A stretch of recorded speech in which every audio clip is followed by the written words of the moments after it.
Peyton, let me start. We were just talking about Cowboys-Steelers tonight, and it's a fascinating game. And look, Dak Prescott goes into a game where his two best defensive teammates are not playing. They haven't been able to run the ball. Take us inside. What is a quarterback's mentality for a game like this when the whole world knows, and we have to assume he does as well, it is pretty much on his shoulders? What is the mentality for Dak in tonight's game? Well, I kind of like Randy's advice. Let's get the ball to CD Lamb.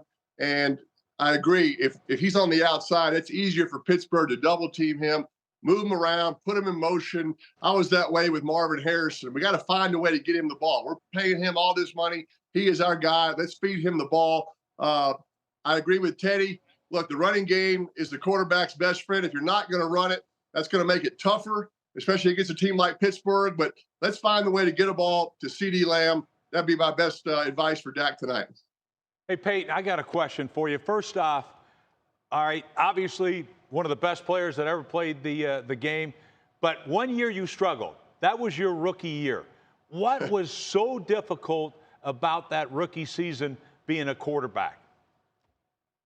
Coach, I felt like the game was just moving so fast for me. Look, I think playing in the SEC gets you prepared, but my footwork was faster. I was kind of going through my reads too quickly and just going way too fast. Obviously, some rookies have come along since then and proven it's not that hard. C.J. Stroud last year played like a 10-year veteran. So, but I learned a lot my rookie year. I still like playing as a rookie, and we went from 3-13 my rookie year to 13-3 my second year. That wouldn't have happened if I wouldn't have played 16 games as a rookie, but it certainly was a struggle. Thank you for reminding me of that brutal season as a rookie.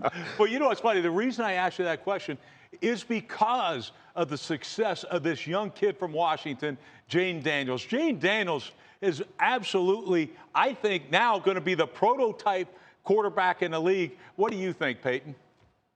He is lighting it up. Once again, he has proven it's not that hard as a rookie. You can tell he's very comfortable in Kingsbury's system. He gets the ball out of his hands. He runs when he has to. He's not looking to run right away. I like that, right? Lamar Jackson is doing that now. He's looking to throw. If it's not open, now he's using his legs. They're not, kind of calling design quarterback runs all the time. And so receivers, when they expect the ball, are running full speed routes. When you have 5 guys running full speed routes, that's hard, as you know, Rex, for a defense to cover. And so everybody expects the ball at any time. If it's not there, he's using his legs. He's making good decisions. He's a great kid. Really happy for him, and he's fun to watch. He sure is. Hey, Peyton, great to have you. Well, first of all, hate is just another word for respect for me. So you and your brother both, just a lot of respect for both. Thanks for joining us, buddy. Hey, I know maybe this sort of gets out of your element a little bit, but let's talk about sort of more mobile quarterbacks and how they run around and what the abilities that they have. I mean, I guess you had some ability to get around. Look at him. Here. Look at him go. This is a third down right here. You're running, and we just want to show some good plays of you here. Oh, and then the slide. I'm not sure that's a little clock awareness right there, but man, that's speed right there. That's quicker than Arch, if you ask me. Not exactly Lamar Jackson there. Yeah, look, I ran about once every 4 years, Teddy, on a trick play, on a bootleg. The defense, as Rex will tell you, they study film the past 2 years. They don't go back 4 years, and so it was a tendency breaker. But look, these guys that are running, Lamar, Jayden, I love it because they're using their athletic abilities. But they're still looking to throw first, Teddy. You watch the Ravens. Look, they're calling all the passing schemes. Lamar's going through his reads. If it's not there, now he's running. And that's how you have to play quarterback in the NFL. If you just run every single time, these guys are going to hit you and, possibly injure you, and it's going to affect the way you play. So it's still a pass-first league, and I appreciate the way Lamar and Jayden are playing the game right now. Peyton, thanks for joining the show. This your old boy from '98 class, man. So real quick, man, with all the mean mugging that, Belichick has given us for 20 plus years, it seems like it's only a very select few of people that can get that little smirky grin or find him in his happy place. Being you guys competing against each other, how is it working in a working environment now with Coach Belichick? Randy, it's been great. Look, he is all football, and I love guys that love football as much as I do. He comes prepared. He studies the tape.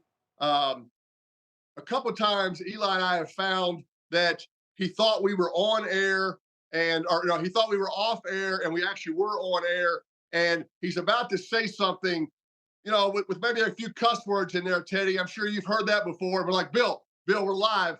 Don't say that right now. Although we are on ESPN2. We have a little bit of leeway. Eli has shot the bird on ESPN2. So if we could just trick him one time and just say, hey, Bill, we're not live. What'd you really think of that play call right there? That could be a viral moment for us. But look, he's been great, and it's been a lot of fun to work with. I never would have saw this, Randy, back in the early 2000s, playing against the Patriots all those years that Bill and I are actually teammates. Yeah. But it's been fun, and his perspective on defense and coaching decisions, it's been awesome. Yeah, Randy Moss came to visit Tennessee. I was visiting my girlfriend, now wife, Ashley. She went to the University of Virginia. I was visiting her. I called to check my voicemail. Remember those days when you had to call your apartment phone to check the voicemail? No cell phones. And the coach says, we have the greatest receiver ever coming to Knoxville. Can you come back to Knoxville to host them? I get up at 3 a.m, drive back to go to a basketball game with Randy Moss. He's got the starter jacket on. He looks so cool. I said, Randy, we're going to air it out. We're going to throw it every down. You're going to play in the league. I gave him my best pitch.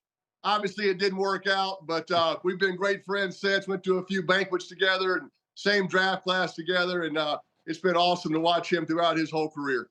Well, listen, I mean, this is what could have been. Can we put the picture up? This, Randy. It's what it could have been, Randy. Peyton would have had a smile on his face. That's right. Hey, I always tell people the story, Peyton, of how you took some time out to leave your family to come and try to recruit me. But, hey, man, the best of luck. I always tell people, 98 draft class, you won't find a better one than that, man. Appreciate you, Peyton. Amen, Randy. Amen, baby. 5 consecutive weeks of the Manningcast coming up here. Peyton, who are the guests tomorrow night? Well, we got kind of a unique guest list tomorrow. We got, of course, Bill Belichick in the first quarter and second quarter. Paul Rudd, diehard Chiefs fan, Greeny. He's actually turned us down the past couple of years because he's so focused on watching the Chiefs play, he doesn't want to be distracted. So he's throwing us a bone tomorrow. He's joining us in the third quarter, Paul Rudd in the fourth quarter to represent the Saints, to bring it home. My dad, Archie Manning, is going to bring it home for us in the fourth. So Belichick, Paul Rudd, Archie Manning, those are the guests for tomorrow night, Saints Chiefs. It's going to be an outstanding night. And by the way, if Paul Rudd, for whatever reason, doesn't show up, just put Shefty on and tell everyone it's Paul Rudd. They are so alike looking. Tell Eli we'll have him next. All right, tell Eli he's next. He'll be on this show next. We'd love to have him. You got it.